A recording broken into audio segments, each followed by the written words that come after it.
We can take you now to the Prime Minister, Tony Abbott. He's speaking to Chris Uhlmann on AM. The ultimate bond which should exist between citizens and their leaders. Can you trust them to do the right thing by the country? And the answer, based on last night's budget, is yes. The people of Australia can trust us not to do the right thing to save our own skins as politicians, but to do the right thing for the country in difficult circumstances, because let's never forget, Chris, that thanks to the former Labor government, we were paying our nation's mortgage on the credit card. It had to stop, and it has stopped. Sure, but you said that the biggest deficit, in fact, was the trust deficit before the last election, and you told people that there would be no new taxes. Do you think that people who voted for you expected that there would be a hike in the fuel excise? Well, let's be very upfront about this, Chris. The deficit levy applies to people on the top marginal rate of tax. That's less than 3% of taxpayers. The fuel excise indexation will cost the average family 40 cents a week in year one. Now, I know they won't like it. I don't like it. But again, set against that, we're abolishing the carbon tax, and what that means is that overall the burden of taxation drops by $5.7 billion over this forward estimate period. Do you think that people will see that as a lawyer's argument, that the burden of taxation shifts? And isn't the fuel excise tax that goes up and up and up? Well, it's something which we were used to for 20-odd years. It was brought in by the Hawke government. It was eventually suspended indefinitely by the Howard government. Look, there'll be a lot of people, Chris, who will be disappointed, and yes, there'll be howls of broken promises from a Labor Party that made breaking promises an art form. But in the end, the most fundamental commitment that I made was to get the budget back under control. We have to do that for our children and our grandchildren's sake, and we've done it. Should you, though, be measured by your own words, would you have accepted that answer from Julia Gillard? Let's never forget that what we did last night is not to save the skin of the government. It's to help this nation in the long term. We were elected, Chris, not to make easy decisions. We were elected to make tough decisions, and not everyone is going to like them. But it's interesting that today all of the argument against this budget is a political argument. There's no economic argument against this budget. But just on this, though, did you break trust with the people? You say the Labor Party will make this claim. Have you broken promises in this budget? I think we've fundamentally kept faith with the people. I think we have fundamentally kept faith with the people. No now, new some taxes, will argue, no cuts to benefits. Well, as I said, I've been very upfront.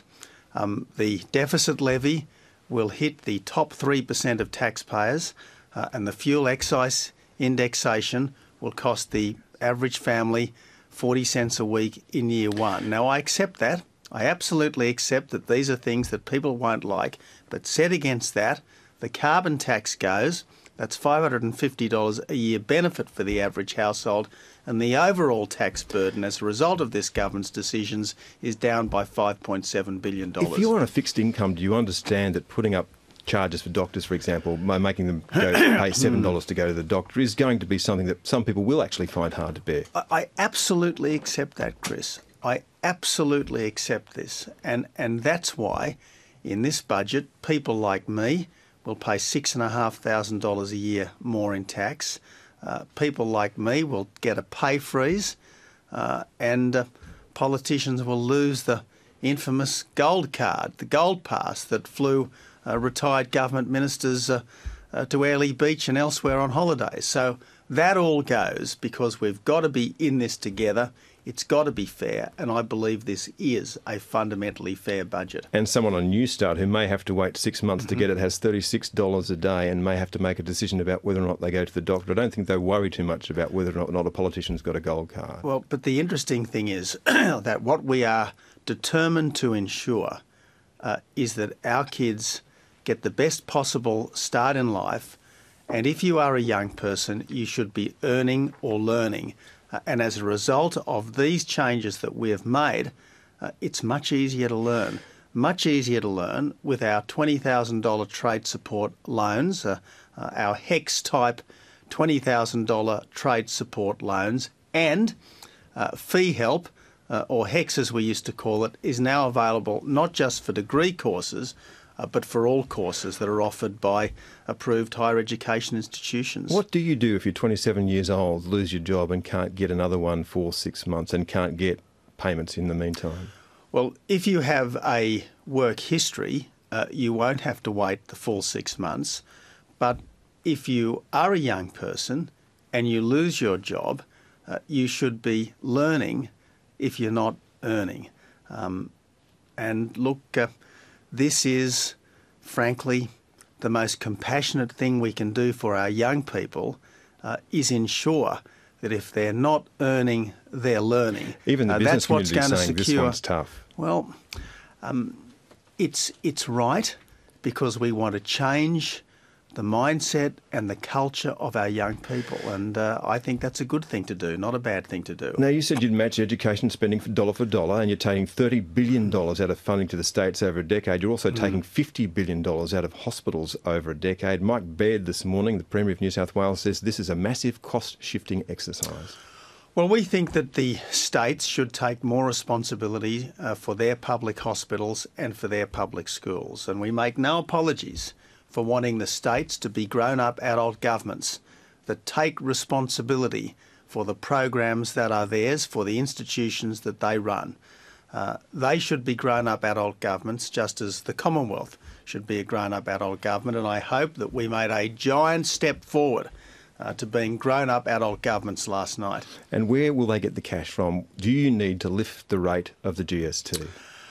Look, that's not something that the Commonwealth is planning. Obviously, we've got a tax reform white paper. We've got a federation white paper coming up in the next 18 months or so. The states are perfectly entitled to argue for change if that's what they want. But each level of government should be sovereign in its own sphere. States run public hospitals, states run public schools, and over time they should bear a larger share of funding them. But if you are punting more costs down to them, where do they get the money to fund that? That's a matter that we are very happy to discuss with them. And the GST? In the months and years to come, we've got a process in place that will enable all these matters to be discussed if the states wish to raise it. Are you open to raising the GST if they do raise it? And remembering, of course, that this is a Commonwealth law and the tax office collects this money, so you have a huge stake in it. But we are not touching the GST without the unanimous agreement of the states. Because, and if let's they come face to you it, before the next election and say, Prime Minister, that's a hypothetical, we need Chris. more money. That's a hypothetical, Chris, and let's see what they decide to do. Just looking at New Start again, how difficult do you think it's going to be to get this program to work, whether people earn or learn? It's easy to say, hard to do. But we've got to try to break the welfare mindset. The last thing we should be doing is saying to a kid who's leaving school, go on to welfare. That's the last thing we should be doing. And it will be the last thing that we're doing instead of the first thing that we're doing, which is what happened under the former government. Is it a mindset, though, or is it sometimes the circumstances that people find themselves in? Unemployment is rising, youth unemployment is high in many parts of the country. I accept that, and that is precisely why we should do things differently in the future. On your medical research fund, it is a future fund. What about those people who'll be losing dental services right now to pay for that? We're still investing something like $2.5 billion in dental services. And look, if you don't mind a bit of ancient history from me, Chris, I was the person who was health minister, admittedly in a very different fiscal context, brought in the Medicare dental plans, which gave people up to $4,250 of Medicare-funded dental work.